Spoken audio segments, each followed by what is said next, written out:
Olá, este é o programa Qualidade de Vida da Superbom, um programa com dicas e orientações para você e sua família terem mais qualidade de vida. E hoje vamos conversar um pouquinho com o pastor e psicólogo, Dr. Walter Tamandaré. Tudo bom, Dr. Walter? Bem. Doutor, pastor, posso chamar assim? Tranquilo. Ele é capelão do Hospital Adventista de São Paulo e hoje ele vai conversar um pouquinho com a gente sobre depressão pós-parto. Muitas mulheres já passaram por isso, não só mulheres, a gente vai ver aqui durante a entrevista. E vamos começar definindo o que é depressão pós-parto. Então, na realidade a depressão pós-parto tem recebido dois nomes. O primeiro, blues, que é um fenômeno acontecido num espaço mais curto, mas que tem essa característica mesmo. Acontece em mulheres que acabaram de dar à luz. E a segunda nominação, a tal depressão pós-parto, né? E a depressão pós-parto geralmente acontece até 1 ano após a mãe ter ganhado o seu bebê. Ela pode acontecer imediatamente, mas pode acontecer também 1 ano depois do bebê haver nascido. Então, não necessariamente é imediatamente após o parto. Pode vir a acontecer bem depois. Pode vir a acontecer bem depois. E as características dessa depressão pós-parto é aquela falta de vontade pela vida, né? Muito sono, muita vontade de chorar, a perda do interesse, inclusive, pelo próprio bebê. De cuidar, de amamentar. Aí vem a rejeição pelo bebê, falta de vontade de amamentar, enfim, são essas as qualidades básicas. Agora a gente precisa fazer uma diferenciação aqui entre a depressão pós-parto, a melancolia pós-parto e a psicose pós-parto. Geralmente se fala de depressão pós-parto, depressão pós-parto. Tudo fica como depressão. Fica tudo como depressão, não é? Mas a melancolia e a psicose pós-parto são outras duas formas de a depressão pós-parto se manifestar. A diferença está que na melancolia as pessoas também perdem o desejo, como na depressão, mas a melancolia dura apenas 1 semana, entre 5 e 8 dias, e ela já se foi.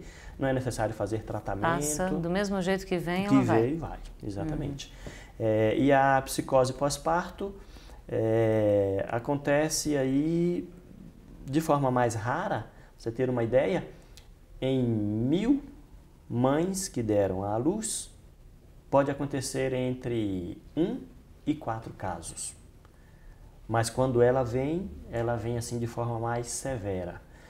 Nessa psicose pós-parto, algumas mães têm inclusive tentado contra a vida do bebê e tentado contra ela mesma. A própria vida. Contra a própria vida, exatamente. Então é algo assim bem sério, bem né? sério. Que precisa ser tratado precisa e identificado logo de início. Identificada, a mãe não pode ser deixada sozinha, ela precisa estar sempre acompanhada, sem perceber que está sendo vigiada, e não seria mesmo esta a intenção, né? Mas acompanhada até para perceber que tem alguém ao seu lado, que ela não está totalmente sozinha, geralmente vai se sentir abandonada, tendo alguém então esse sentido de abandono é minimizado.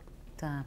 E no caso, se a mãe teve um bebê e ela teve uma depressão pós-parto na primeira gravidez, e ela tem uma segunda gravidez, pode vir a ter novamente porque teve uma primeira vez já? Pode acontecer sim, que a mãe tenha tido no primeiro, no segundo parto, e aí no terceiro parto, geralmente pode pensar, bom, mas já tive, não vem mais. Mas assim como ela não desejou, não aconteceu a primeira vez, não foi porque ela quisesse que lhe acontecesse. Ninguém planeja ter isso. Ninguém planeja ter depressão, né? As recorrências também. O que causa a depressão pós-parto? Ok. Uma das causas muito importantes é a mudança de rotina da mãe. Antes, ela tinha a sua vida, ela vivia para si, ela fazia as coisas que ela gostava de fazer, frequentava os lugares que ela aguentava de frequentar, e aí de repente vem a gravidez, essa gravidez começa a diminuir a sua vida social, inclusive, começa a fazer com que ela diminua de se movimentar, movimentos bruscos, encontrar pessoas, a vida social é restringida, não é? E aí nasce o bebê. E quando nasce o bebê, então, se já na gravidez ela já havia se poupado destas saídas sociais, agora que o bebê nasceu, então ela tem mais um serzinho para cuidar, ela tem a vida dele para vigiar, para proteger. E exatamente por isso, então, essa é uma das causas que lhe traz a depressão pós-parto. Tem outra causa não menos importante, que é a questão hormonal. A queda da progesterona e do estrógeno acontece assim bruscamente. Pra você ter uma ideia. Durante a gravidez, então, esses dois hormônios foram aumentados, porque era necessário a condição de grávida dela. Quando o bebê nasce, em 24 horas, aqueles hormônios que estavam em alta no seu organismo cai, voltando para os níveis de quando ela não estava grávida. Então veja a queda bruta que acontece em apenas 24 horas. E aí, muito rápido. Esta queda desses hormônios fazem com que ela entre em depressão. Não acontece a todas as mães, afortunadamente, né? Não acontece a todas, mas aquelas que têm a tendência vai acontecer. Vai manifestar. E essa é uma das causas. Tá, e a gente sempre fala muito em depressão pós-parto para as mães, mas isso também pode acontecer com o pai? Por incrível que pareça. Os homens podem achar engraçado, mas isso pode acontecer sim. Alguns pais entram em depressão pós-parto e tem se verificado em estudos que geralmente os homens que entram em depressão pós-parto são homens que, enquanto filhos, eram muito mimados, eram muito cuidados pela sua mãe, e aí veio o casamento.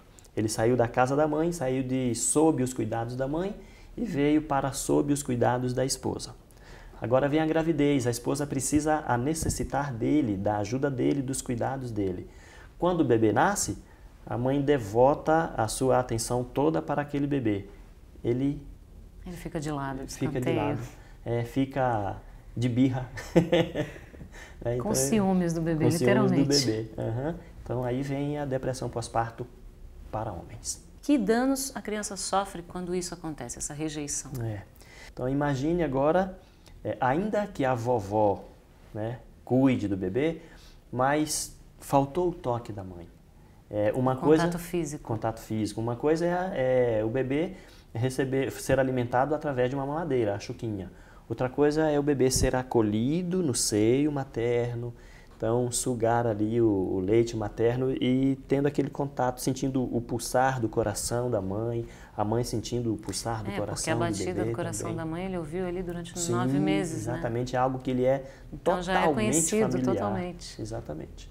Então imagina-se quanta perda esse bebê tem, especialmente no campo emocional. Se esse tratamento é feito num curto espaço de tempo, então dá para reparar. Então os danos não serão assim tão grandes, tão sérios, né? Tão severos. Mas se essa depressão se estende, quanto mais ela se estender, mais perda para o bebê. A gente gostaria de lhe agradecer, doutor e pastor Walter, e agradecer a você também pela sua audiência, sua companhia com a gente. Lembrando que se você ficou com alguma dúvida neste assunto e quiser escrever, o nosso e-mail é qualidadedevida@superbom.com.br. E a Superbom dispõe de uma linha de produtos naturais ao seu alcance. Acesse o nosso site www.superbom.com.br. E não se esqueça, qualidade de vida é super bom. Até o nosso próximo encontro.